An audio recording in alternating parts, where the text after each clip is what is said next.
India नामा में आज हम आपको एक ऐसी खबर दिखाने जा रहे हैं जिसे देखकर आप सन्न रह जाएंगे। आप ये सोचने को मजबूर हो जाएंगे कि आपके आसपास क्या बड़ा षड्यंत्र हो रहा है, कितनी बड़ी साजिश हो रही है। इसलिए इस खबर को आपको जानना बेहद जरूरी है। दिल्ली के सबसे प्रतिष्ठित यूनिवर्सिटी जामिया विश्वविद्यालय के एक कर्मचारी ने कॉलेज के 3 प्रोफेसर पर जबरन धर्मांतरण की कोशिश का आरोप लगाया। पीड़ित कर्मचारी ने जाति सूचक शब्दों का इस्तेमाल कर प्रताड़ित करने का भी आरोप लगाया। पुलिस ने पीड़ित की शिकायत पर एससी एक्ट में मामला दर्ज कर लिया है। पुलिस का कहना है कि वो पूरे मामले की जांच कर रही है और जांच के बाद अगर यह साबित होता है कि जबरन धर्मांतरण कराने की कोशिश की गई है तो इस पर सख्त से सख्त कार्रवाई की जाएगी। उधर पीड़ित का कहना है कि वो इस मामले को लेकर अदालत का दरवाजा भी खटखटाएगा। हमारे संवाददाता रजनीश शर्मा ने इस खबर को खंगालने की कोशिश की, जानने की कोशिश की कि आखिर यह पूरा मामला क्या है, कैसे यह कोशिश हो रही है, कैसे धर्मांतरण का एक खेल खेला जा रहा है, कैसे एक व्यक्ति पीड़ित होकर पुलिस के पास पहुंचता है और मामले में शिकायत दर्ज कराता है। और खबर वो भी देश की राजधानी से, और देश की राजधानी में सबसे प्रतिष्ठित यूनिवर्सिटी से। उस पीड़ित व्यक्ति की बात आपको सुनवाएं, उसके आरोप आपको बताएं, लेकिन इससे पहले खबर को जानने के लिए हमारे सहयोगी रजनीश के पास चलते हैं और समझते हैं कि पूरा मामला क्या है। रजनीश, पूरा मामला क्या है और हुआ क्या जामिया में? देखिए विवेक, ये पूरा मामला शुरू होता है साल 2022 से। पीड़ित की अगर बात की जाए तो पीड़ित से जब मेरी बात हुई तो उन्होंने साफ तौर पे कहा कि साल 2022 में तत्कालीन जो रजिस्ट्रार थे उन्होंने पीड़ित को न सिर्फ जाति सूचक शब्दों के साथ उसको प्रताड़ित किया, बल्कि उसको कहा कि वो अपना धर्मांतरण करवा ले। ऐसा आरोप पीड़ित की तरफ से तत्कालीन रजिस्ट्रार पर लगाया गया, जो अभी भी यूनिवर्सिटी में तैनात है और बड़े पद पे इस समय काम कर रहे हैं।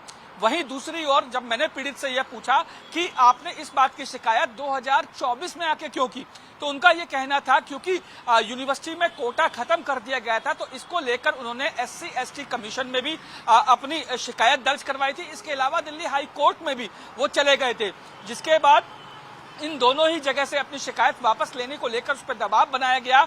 लगातार जाति सूचक शब्दों का इस्तेमाल किया गया और अब हद इतनी हो गई थी कि उनको धर्मांतरण के लिए भी कहा जा रहा था, ऐसा पीड़ित की तरफ से आरोप लगाया गया। जिसके बाद पीड़ित ने दिल्ली पुलिस को शिकायत की। दिल्ली पुलिस ने तकरीबन 2 महीने की जो है इन्वेस्टिगेशन के बाद पीड़ित की शिकायत के आधार पर एससी एसटी एक्ट के तहत न सिर्फ तत्कालीन रजिस्ट्रार बल्कि डिप्टी रजिस्ट्रार और एचओडी जो है वो फॉरेन लैंग्वेज के, उनके खिलाफ एफआईआर दर्ज कर ली।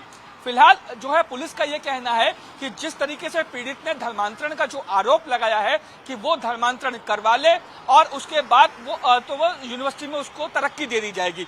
इस मामले पर भी जो है वो इन्वेस्टिगेशन चल रही है और पुलिस का ये कहना है कि अगर इन्वेस्टिगेशन में निकल के सामने आता है या यह साबित हो जाता है कि पीड़ित ने जो धर्मांतरण के आरोप इन तीनों अधिकारियों पे लगाए हैं वो साबित होते तो जाहिर तौर पे एफआईआर में वो सेक्शन भी जोड़ दिए जाएंगे जिनको लेकर पीड़ित लगातार आरोप लगा रहा है। फिलहाल अगर बात की जाए तो विवेक, मैंने लगातार जामिया प्रशासन से बात करने की मैंने कोशिश की, उनका पक्ष जानने की कोशिश की, लेकिन कई बार फोन करने के बाद भी मेरा फोन नहीं उठाया गया। मैंने मैसेजेस किए, उस मैसेज का भी कोई जवाब नहीं आया। मैं आपको बता दूं कि एक दिन पहले यानी कल जामिया ने एक लिखित जो वक्तव्य अपना जारी किया था। उन्होंने कहा था कि पीड़ित पे कई तरह के आरोप उन्होंने लगाए, साथ ही कहा कि जामिया की जो कार्यप्रणाली है, जो कार्यवाही है, उसको रुकावट पैदा करने के लिए ऐसा किया जा रहा है और ऐसा वो कतई नहीं होने देंगे। और जिन जो अधिकारियों पे आरोप लगाया गया है उनके साथ जामिया यूनिवर्सिटी खड़ी है और कानूनी लड़ाई लड़ेगी। अब ये पूरा मामला पुलिस की इन्वेस्टिगेशन पर डिपेंड करता है कि जो धर्मांतरण के आरोप लगाए गए हैं कि उनमें कितनी सच्चाई है।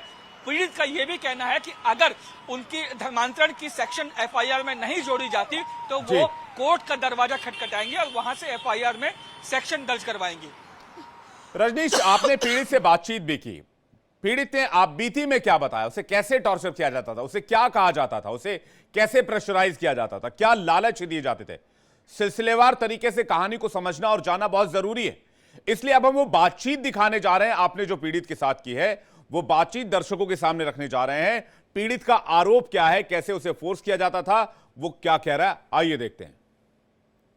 दिल्ली की जामिया यूनिवर्सिटी एक बार फिर विवादों में है। दरअसल इस बार जामिया पर उसी के कर्मचारी ने आरोप लगाया है कि न सिर्फ उसको जाति सूचक शब्दों के से उसको प्रताड़ित किया गया, बल्कि उसको धर्म परिवर्तन करवाने के लिए उस पर दबाव भी बनाया गया। हालांकि पीड़ित की शिकायत के बाद पुलिस ने SC/ST एक्ट के तहत मामला जरूर दर्ज कर दिया है, लेकिन जो धर्म परिवर्तन करवाने का जो मामला था उसे अभी दर्ज नहीं किया है। पुलिस का यह कहना है कि वो इस मामले को लेकर इन्वेस्टिगेशन कर रही हैं और जब इन्वेस्टिगेशन पूरी हो जाएगी तो उसके बाद ये देखा जाएगा कि क्या धर्म परिवर्तन करवाने का जो आरोप पीड़ित की तरफ से लगाया गया था वो सही है या गलत। आपने एक शिकायत दर्ज करवाई है, पुलिस को शिकायत दी थी जिसपे FIR हुई है, जिसमें जामिया के रजिस्ट्रार, डिप्टी रजिस्ट्रार और फॉरेन लैंग्वेज के हेड जो हैं उनके खिलाफ FIR ST एक्ट में दर्ज करवाए। आपने 2 आरोप लगाए थे कि एक तो आपको जाति सूचक, क्योंकि आप दलित समाज से आते हैं, आपको जाति सूचक शब्दों से आपको प्रताड़ित किया गया। दूसरा आरोप आपने लगाया कि आपको धर्म परिवर्तन करवाने का दबाव बनाया गया। पूरा मामला क्या है, कब ये मामले शुरू हुए और FIR तक ये बात कैसे पहुंची, पूरा मामला बताइए। जी, मैं 2007 में UDC के पद पर रिजर्व कैटेगरी में मेरा अपॉइंटमेंट हुआ। उसके बाद मेरे को जो है ना फिर मेरा जो प्रमोशन था वो भी ड्यू था, और उसके बाद जो है ना मैं 2022 में डेपुटेशन के बाद जामिया में दोबारा वापस आया। उसके बाद फिर जब मेरी कुछ शिकायतें थी उसके लिए मैं प्रोफेसर नजीम हुसैन अल जाफरी जी, जो कि उस टाइम जामिया के रजिस्ट्रार थे, उनसे मिलने गया। मैंने अपनी शिकायतों की निवारण के लिए उनसे बातचीत की तो उन्होंने मेरे साथ जाति सूचक शब्दों का इस्तेमाल किया। उन्होंने कहा कि तुम जो है ना अनुसूचित जाति से हो और तुम लोगों को तो हिंदू धर्म में ही कोई इज्जत नहीं है, आप लोग इन चीज़ों के समस्याओं के समाधान के लिए हिंदू धर्म से मुस्लिम धर्म में परिवर्तित हो जाइए। ये जामिया के रजिस्ट्रार ने आपसे बात बोला जी। ये उस समय रजिस्ट्रार थे या अभी भी है? अभी तो OSD टू वाइस चांसलर है वो। अच्छा जी, ये 2022 से ही मेरे साथ चल रहा है, लेकिन पिछले 3-4 महीने से इसका मतलब बहुत ज़्यादा अत्याचार होने लगे, तो मजबूरीवश मेरे को जो है ना ये सब FIR के लिए DCP ऑफिस में कंप्लेंट दर्ज करानी पड़ी। इन तीनों के खिलाफ ही क्यों दर्ज करवाई आपने? क्या इन तीनों ने आपके साथ ऐसा क्या किया जिसके चलते आपको FIR दर्ज करवानी पड़ी? क्योंकि आपने बताया कि जिस वक्त जो आपके खिलाफ कई शिकायतें थी, सबसे पहले उस पर भी बात कर लेते हैं। क्या शिकायतें थी आपके खिलाफ जिनको लेकर आप जो है उस समय के रजिस्ट्रार के पास गए थे? मेरी शिकायतें जो है ना प्रमोशन से रिलेटेड थी, और जो जामिया में जो SC/ST का जो रिजर्वेशन है, क्योंकि हमारे जो प्रमोशनल जो एवेन्यूज ग्रोथ हैं वो रिजर्वेशन ख़त्म करने के बाद सारे बंद हो गए हैं। अब मैं जब भी इसके सिलसिले में मैं रजिस्ट्रार साहब से मिलने जाता था तो उन्होंने कहा कि भाई आप लोगों का तो इसमें कुछ नहीं हो सकता, माइनॉरिटी कमीशन ने माइनॉरिटी स्टेटस दे दिया है तो अब आपको प्रमोशन नहीं मिलेगा। मतलब अब प्रमोशन को लेके गए थे आप? हाँ, लेकिन आपने कहा कि शिकायतें थी, शिकायतों को लेते तो काफ़ी थी। क्या शिकायतें थी? हाँ, 2022 के बाद इन्होंने मेरे को जो है ना हर दूसरे-तीसरे महीने बाद जो है ना ट्रांसफर करना शुरू कर दिया। आपने कहा शिकायतें थी आपके खिलाफ? मेरे खिलाफ कोई शिकायत? अच्छा, आपके खिलाफ कोई शिकायत नहीं? खिलाफ कोई शिकायत नहीं, मेरी शिकायतें थी जो आप शिकायत करने के लिए गए थे? के लिए गया था जी। तो उस मामले में इन्होंने कहा कि भाई हिंदू धर्म में तो कुछ पाखंडवाद है, इसमें तो कुछ रखा नहीं है, आप अपनी शिकायत जो मैंने SC/ST कमीशन में डाली हुई है। चलते हैं रजनीश के पास। आपने सुना पीड़ित को, अगर उसे प्रमोशन चाहिए तो उसे धर्म बदलना होगा, ये आरोप हैं। अगर उसे सैलरी हाइक चाहिए, उसे दूसरे डिपार्टमेंट्स की हेल्प चाहिए तो उसके कहा जाता था कि आपको आपकी कास्ट से बाहर निकलना होगा, जाति सूचक शब्दों का इस्तेमाल किया जाता था। रजनीश, ये ऐसा लगता है बहुत प्लान्ड तरीके से किया जाता था, या फिर आपने एक स्टोरी और कवर की थी जिसमें एक बच्चे को एक जो ट्यूशन टीचर है वो प्रेशराइज करता था कि तुम कुरान पढ़ो और जो है मुस्लिम धर्म के बारे में जानो। तो ऐसा लगता है कि दबी जुबान में ही या फिर बहुत आहिस्ता आहिस्ता या बहुत करीने से ये जो इस तरह के एलिगेशन है या इस तरह के मामले हैं वो बहुत जगह चल रहे हैं। देखिए विवेक, बिल्कुल आप ठीक कर रहे हैं कि इस तरीके के जो एलिगेशन है, चाहे वो कुरान को पढ़ने को लेकर हो या फिर धर्म परिवर्तन करने को लेकर हो, ऐसे एलिगेशन आए दिन जो है वो सामने आ रहे हैं। अगर ये एलिगेशन सामने आ रहे हैं तो कहीं ना कहीं कुछ तो हुआ होगा। लेकिन ये सब बातों में इसलिए दावे के साथ अभी नहीं कहा जा सकता क्योंकि सारे मामलों में इन्वेस्टिगेशन चल रही है। जिस तरीके से जो कुरान पढ़ने वाली जो बात थी, जो हमने 4 दिन पहले जो खबर दिखाई थी, उसमें इंस्टीट्यूट के टीचर ने एक 6ठी क्लास में बच्चे जो पढ़ता था उसको कहा गया था कि आप कुरान लेके आइए, कुरान पढ़िए, उसको समझिए। और ऐसे में जब पुलिस से बात की गई तो पुलिस ने उस मामले में भी ये भी कहा कि बच्चे के 164 के बयान जो है वो मजिस्ट्रेट के सामने हो गए हैं और अब इन्वेस्टिगेशन चल रही है जो बच्चे ने आरोप लगाए हैं। ये मामला भी इन्वेस्टिगेशन का था और आज जो जामिया का जो मामला सामने आया है ये भी इन्वेस्टिगेशन का विषय इस समय पुलिस बता रही है। पुलिस का ये कहना है कि जो आरोप लगाए गए, बेशक इन्वेस्टिगेशन का विषय हो, लेकिन देश की राजधानी से इस तरह के मामले सामने आना, पिछले एक हफ्ते में 2 मामले हमने दर्शकों को दिखा दिए हैं, तो ये वो मामले हैं जो संज्ञान में आए हैं। ऐसे कई और मामले हो सकते हैं जो संज्ञान में नहीं आते हों। ये कंसर्न का विषय है। देखिए विवेक, मैं आपको एक बहुत बड़ी बात बता रहा हूं कि अभी एक हफ्ते में 2 मामले सामने आए, लेकिन जब मेरी इस जामिया वाले पीड़ित से जब मेरी बात हुई तो उन्होंने कहा 1-2 मामले नहीं है जामिया के, ऐसे कई मामले हैं, दर्जनों मामले हैं जिसमें कन्वर्ट लोग हो चुके हैं, मजबूरी में कन्वर्ट हुए, उन्हें लालच दिया गया है तो वो कन्वर्ट हुए। ये बहुत बड़ा एलिगेशन है। मुझे लगता है इसमें एक बहुत थॉरो इन्वेस्टिगेशन की जरूरत है, एक हाई लेवल कमेटी जांच की भी आवश्यकता इसमें नजर आती है। रजनीश, आपका बहुत बहुत शुक्रिया हमारे साथ जुड़ने के लिए और तमाम जानकारी पहुंचाने के लिए। आगे बढ़ते हैं। भारत, ब्रिटेन, ऑस्ट्रेलिया और अमेरिका समेत दुनिया भर के कई देशों में आज अचानक विमान सेवाएं ठप हो गई। माइक्रोसॉफ्ट के सर्वर में दिक्कत की वजह से उड़ान की ये सेवाएं प्रभावित हुई। लंदन में बैंकिंग सेक्टर पर, हेल्थ सेक्टर पर इसका बहुत बुरा असर हुआ है। सर्वर क्राइसिस पर हमारे साथ बबनीत तुली चंडीगढ़ से जुड़ रही हैं, उनके पास चलते हैं और जानते हैं पूरा मैटर क्या है। बबनीत, ये जो सर्वर क्राइसिस देखने को मिल रहा है, ये कहा जा रहा है कि एक टेक्निकल ग्लिच है, लेकिन ये ग्लिच एक वर्ल्ड वाइड क्राइसिस बन गया है।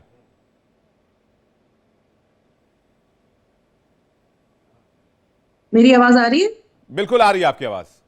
हाँ जी, आज ये पता चला है माइक्रोसॉफ्ट का ये सिस्टम क्रैश कर गया है, तो उसकी वजह से काफी दिक्कत आ रही है एयरलाइंस में। आज मेरी मदर जो एक सीनियर सिटीजन है, उनको ट्रैवल करना था जयपुर से चंडीगढ़, तो उनकी फ्लाइट अचानक से कैंसिल हो गई है और सारी रेलवे टिकट्स भी अब कुछ नहीं मिल रहा है, ना ये एयरलाइंस रिस्पॉन्ड कर रही हैं, बहुत ही ज्यादा परेशानी हो रही है। ये आपको एयरलाइंस के जो तरफ से रिस्पांस दिया जा रहा है, क्या कहा जा रहा है, कब तक ठीक हो जाएगा या कब तक? कोई रिस्पांस नहीं मिल रहा है। एयरलाइंस का टोल फ्री नंबर भी कनेक्ट नहीं हो रहा है, उनकी लाइंस बिजी आ रही हैं, एंड ट्रेन की टिकट बुक कराने की कोशिश करो तो उसकी भी वेटिंग बहुत ज्यादा चली गई है। क्या ऑल्टरनेटिव टिकट आपको ऑफर नहीं किया गया? कोई दूसरा ऑप्शन आपको नहीं दिया गया? नहीं, कल की कोई फ्लाइट नहीं दिख रही है। जो स्क्रीन पे फ्लाइट दिख रही थी वो भी आज की नजर आ रही थी, 2:30 बजे की वो भी, एंड कल की डेट में कोई भी फ्लाइट अवेलेबल नहीं है एयरलाइंस पे। तो आपकी मदर से बातचीत हो पाई? जब एयरपोर्ट पहुंची तो उनसे क्या कहा गया? वो एयरपोर्ट अभी रास्ते में ही थी तो हमें मैसेज आ गया। थैंकफुली वो एक सीनियर सिटीजन है, उनको व्हीलचेयर की भी जरूरत पड़ती है, तो हम उनको वापस ले गए। फिर तो आपको क्या मैसेज आया था कि फ्लाइट कैंसिल हो गई है, डिलेड हो गई है, क्या था? नहीं, फ्लाइट इज कैंसिल्ड, ये मैसेज था। अच्छा, यानी कि इस इशू का असर आप पर भी पड़ा और मुझे लगता है आपके जैसे हजारों लाखों पैसेंजर्स होंगे। बिल्कुल। और एयरलाइंस के साथ साथ रेलवेज पे भी उतना ही उस पे परेशानी होगी, लोगों को टिकट्स नहीं मिलेंगी। वीकेंड है तो ये काफी बड़ा इशू बनेगा वीकेंड पे। 23 तारीख को बजट पेश होना है, लेकिन बजट से हर एक सेक्टर को उम्मीदें हैं। हमने युवाओं की बात आप तक पहुंचाई, हमने महिलाओं की बात आप तक पहुंचाई, हमने किसानों की बात आप तक पहुंचाई, और अब आज हम बात करेंगे व्यापारियों की, बिजनेसमैन की, स्टार्टअप्स की, देश में निवेश को लेकर। दरअसल भारत की 65% आबादी 35 साल से कम की है, इसलिए भारत एक बहुत युवा देश कहा जाता है और ये एक तरह से भारत की ताकत भी है। एमएसएमई क्षेत्र की बात करें तो 110 मिलियन से अधिक रोजगार एमएसएमई क्षेत्र से आते हैं और भारत में 2023 की अगर बात करें तो 32% सकल घरेलू उत्पाद यानी कि जीडीपी में हिस्सा एमएसएमईज का था, और अगर एक्सपोर्ट की बात करें तो 43.6% का योगदान एमएसएमईज का था। इसलिए व्यापार और व्यापारियों दोनों को बजट से काफी उम्मीदें रहती हैं। इसलिए इस बार जब बजट पेश होगा तो इस सेक्टर पर सबकी नजर रहेगी।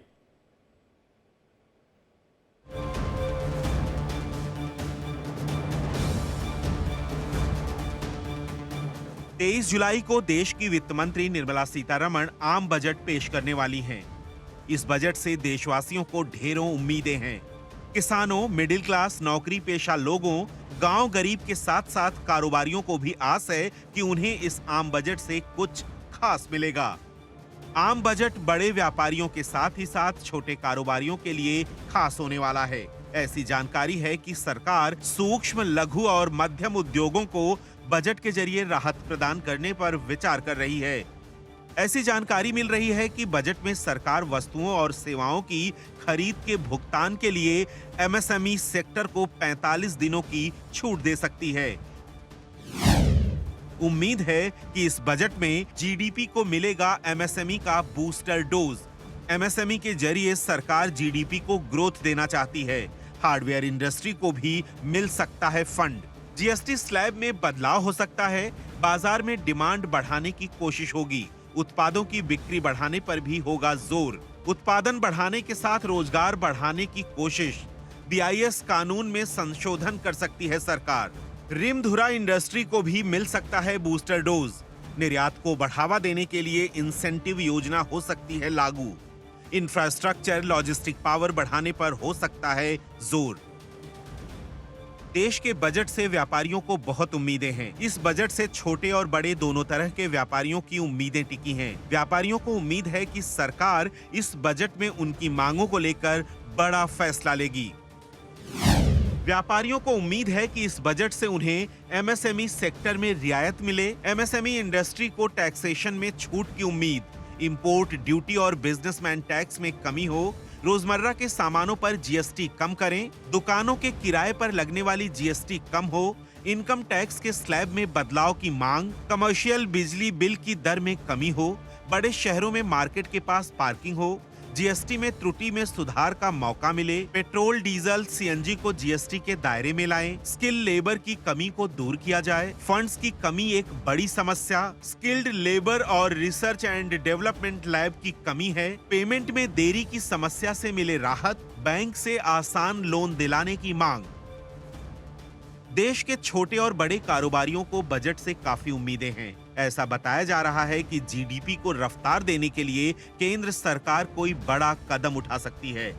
अब देखना यह है कि आखिर 23 जुलाई को पेश होने वाले बजट से व्यापारियों को क्या रियायत मिलती है। Bureau report, India daily.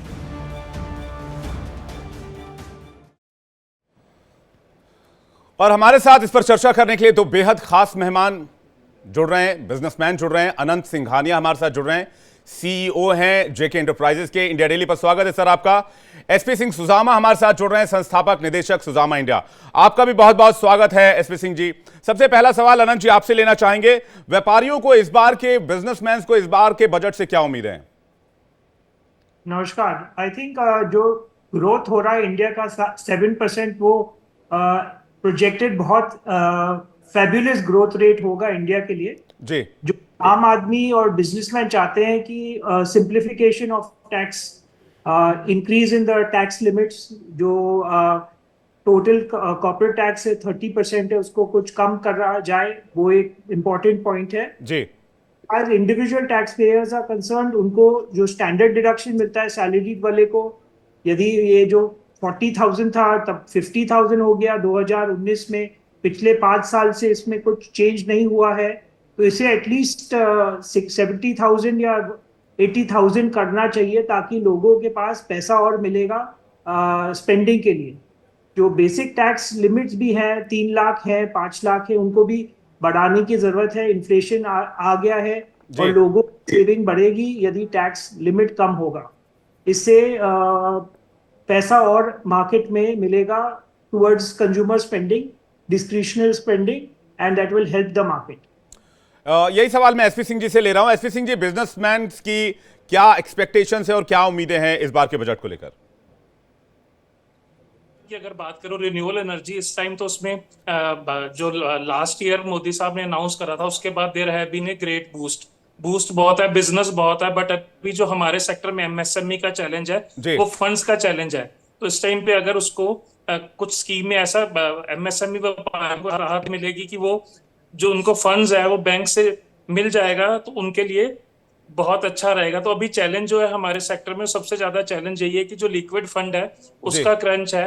Bank से अगर वो एमएसएमईज को लोन्स मिलना शुरू हो जाएगा, ठीक रेट पे मिलना शुरू हो जाएगा, तो आई थिंक जो हमारा बिजनेस है, जो हमारा सेक्टर है रिन्यूएबल एनर्जी, जिसपे गवर्नमेंट भी मेजरली बैंक कर रही है, एक मेजर बूस्ट मिलेगा, जिससे बहुत सारे लोगों को बिजनेस मिलेगा, व्यापार मिलेगा, प्रॉफिट्स मिलेंगे और अच्छा रहेगा। ठीक है सर, मैं जा रहा हूं अनंत जी के पास। अनंत जी, एमएसएमईज को बूस्ट करने के लिए क्या किया जाए? जैसे कि एसपी सिंह जी कह रहे हैं कि एमएसएमईज को बूस्ट करना बहुत जरूरी है। जीडीपी में 32% शेयर है एमएसएमईज का। देखिए, एमएसएमई चाहते हैं कि ईज ऑफ डूइंग बिजनेस होगा। गवर्नमेंट ने पिछले 5 सालों में बहुत सारे लॉज को चेंज करके इम्प्रूव किया है, पर गुंजाइश है कि बहुत सारे लॉज अभी भी फिर उन्हें फर्दर इम्प्रूव करना है ईज ऑफ डूइंग बिजनेस के लिए। यदि आपके कोई भी बिजनेस में इतने सारे रूल्स एंड रेगुलेशन होने से it becomes difficult to operate, तो जी। ईज ऑफ बिजनेस एक बहुत इंपॉर्टेंट चीज है। जो मेरे प्रीवियस स्पीकर ने कहा, फंड्स की रिक्वायरमेंट, फंड्स जो बिजनेस को चाहिए ग्रोथ के लिए, टुवर्ड्स वर्किंग कैपिटल के लिए चाहिए, जी। वो बहुत जरूरी है at a low cost, at a effective cost. क्योंकि आज के दिन एनपीए लेवल्स बहुत कम हो गए हैं, banks are flushed with funds, NPA levels are historically very low at 1% और below 1%, which is very very good. The RBI has cleaned up the system and the banks have the ability to lend. जी। इतने सारे systems हैं electronically जो हमारे सब trade commerce सब capture हो रहे हैं जीएसटी के अंडर, तो there is a good chance कि हम एमएसएमईज को फंडिंग ज़्यादा दिया जाए और उनको फैसिलिटेट करने के लिए, इन्वेस्टमेंट के लिए, जैसे गवर्नमेंट ने पीएलआई लाए थे, परफॉर्मेंस लिंक्ड इंसेंटिव, उसे और करना चाहिए। फर्दर जो गवर्नमेंट ने लोअर टैक्स के लिए न्यू मैन्युफैक्चरिंग के लिए दिया था पिछले साल, वो चाहते हैं कि ये साल में भी दिया जाए, ताकि more and more people will do fresh manufacturing, make in India and आत्मनिर्भर पर ध्यान दिया जाना चाहिए। बिल्कुल, मैन्युफैक्चरिंग और एक्सपोर्ट पर बेसिकली फोकस रहना चाहिए और कैश फ्लो मार्केट में कैसे बढ़े इसके लिए उपाय होनी चाहिए। मैं जल्दी से एसपी सिंह जी से एक सवाल ले लेता हूं। एसपी सिंह जी, मेरा एक सवाल है, जैसा मैंने अपने ओपनिंग रिमार्क में कहा, देश की 65% आबादी 35 साल से नीचे की, हमारा देश एक युवा देश है। युवाओं के लिए, स्टार्टअप्स के लिए चैलेंजेस क्या और इसके लिए सोल्यूशन क्या देखते हैं आप, एसपी सिंह जी?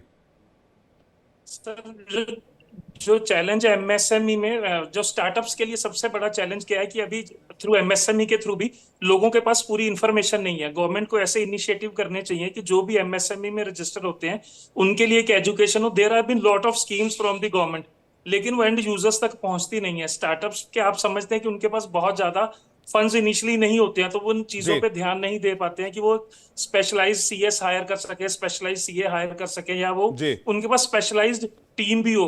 दो, मैं जिस फील्ड से आता हूँ, मैन्युफैक्चरिंग में आते हैं, वहाँ टेक्निकली तो सपोर्ट बहुत अवेलेबल है। देयर हैव बीन स्कीम्स जहां से आप टीम हायर कर सकते हैं, गवर्नमेंट उस पर सब्सिडीज भी देती है। पर मेरा कहना यही है कि ये जो जितनी भी स्कीम्स गवर्नमेंट की हैं वो एंड तक पहुंच नहीं पाती हैं। उसके लिए एक ट्रेनिंग्स एमएसएमई डिपार्टमेंट को चाहिए कि वो अपने जितने भी स्टार्टअप्स हैं उनको हैंड होल्डिंग करे और वो आगे बढ़ सके। और सेकेंडली मैं दूसरा यही बोलूं कि जो पेमेंट है मेजरली, जो फंड्स का है, दैट वो सबसे बड़ा अभी चैलेंज है कि गवर्नमेंट दो बोल रही है, जैसे अनंत साहब बोल रहे थे कि एनपीए भी कम हुआ है, सारी चीजें हैं, हम सबको पता है, लेकिन बैंक की तरफ से बड़ी टाइटनेस है। तो जितने भी स्टार्टअप्स हैं, एमएसएमई सेक्टर्स हैं, उनको लोन की जो डिसबर्समेंट है वो बहुत कम है। तो उससे जितने भी नए एमएसएमई हैं जो 2-3 साल में हैं जी, उनको जो है वो चैलेंजेस फील हो रहे हैं। यानी कि ईज ऑफ डूइंग बिजनेस होना चाहिए एमएसएमईज में। सर, इसी पर एक छोटा आंसर आपका चाहेंगे आनंद जी? ऐसा है कि ईज ऑफ डूइंग बिजनेस में जो मैंने ऑलरेडी बताया था, इसके हिसाब स्पेशली स्टार्टअप्स को लेकर सर, स्टार्टअप्स को लेकर चैलेंजेस हैं देश में और इस बात की चर्चा अभी चल भी रही है।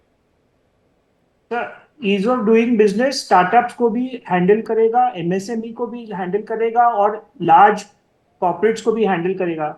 जब आप अपनी सिस्टम को इतने अच्छी तरह से चलाएंगे कि जैसे आज यूपीआई है, कितने बिलियंस ऑफ ट्रांजैक्शन हो रहे हैं, ईज ऑफ बिजनेस कितना आसान हो गया, बैंकिंग कितना आसान हो गया है। इसी तरह से यदि हमारे लॉजिस्टिक सेक्टर, जो हमारा cost of logistics, in order for India to be competitive, मैं चाहता हूं कि जो लॉजिस्टिक्स पर, जैसे हम ऑलरेडी वाटरवेज को लगा रहे हैं, इंटरनल वाटरवेज, ताकि लॉजिस्टिक्स कम करें। रेलवेज में इतना सारा उदाहरण हुआ है, अपने उद्यान सिस्टम से कनेक्टिविटी बढ़ रही है, रोड इंफ्रास्ट्रक्चर में गवर्नमेंट 11 लाख करोड़ से ज्यादा खर्च कर रहा है, तो इससे ease of doing business, cost of doing business कम होगा, तभी हम जाके विकसित भारत की तरफ बिल्कुल। और ये तो हमारा आनंद जी लक्ष्य भी है, 2047 तक हमें विकसित भारत बनाना है।